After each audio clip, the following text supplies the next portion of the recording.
Corona की संभावित तीसरी लहर को देखते हुए मंत्री तुलसीराम सिलावट ने रेसिडेंसी कोठी पर सीरो सर्वे सैंपलिंग के लिए लॉटरी निकाली ताकि वार्ड वाइज सर्वे किया जा सके और कोई गड़बड़ी न हो। जहां सरकार पूरे प्रदेश में सीरो सर्वे करवाकर बच्चों में एंटीबॉडी विकसित हुई है या नहीं, ये मालूम कराना सरकार का लक्ष्य है। कोरोना संक्रमण की संभावित तीसरी लहर के मद्देनजर एक बार फिर सीरो सर्वे करवाया जा रहा है। इस बार सर्वे में 18 साल से कम उम्र के बच्चों को शामिल किया जा रहा है।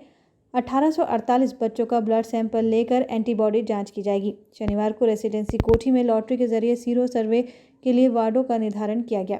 शहर के 85 वार्ड में से 25 वार्ड में सीरो सर्वे होगा। इस काम में नगर निगम के स्वास्थ्य विभाग की टीम काम करेगी। जानकारी के अनुसार कोरोना संक्रमण की दूसरी लहर के पहले भी MGM मेडिकल कॉलेज में बच्चों की स्टडी हो चुकी है, जिसमें 25% बच्चों में कोरोना की एंटीबॉडी मिली है।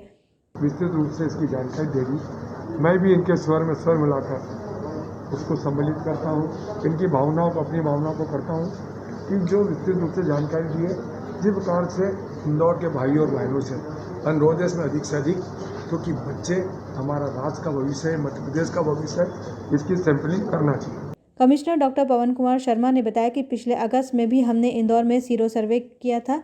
उस समय हमने 3 कैटेगरी रखी थी, महिला, पुरुष और बच्चे। बच्चों के सैंपल लेने में समय लगा था।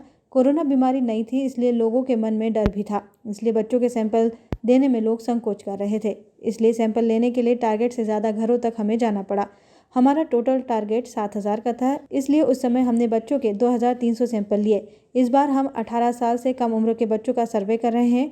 इस बार हमारा टारगेट 1848 का है। इसमें 1 से 6, 6 से 9 और 9 से 17 साल के बच्चे शामिल हैं। हमें उम्मीद है कि इस बार लोग सैंपल देने में संकोच नहीं करेंगे। हम NGO का भी सहयोग लेंगे। सैंपल देने से यह भी पता चलेगा कि बच्चे में एंटीबॉडी बनी है या नहीं।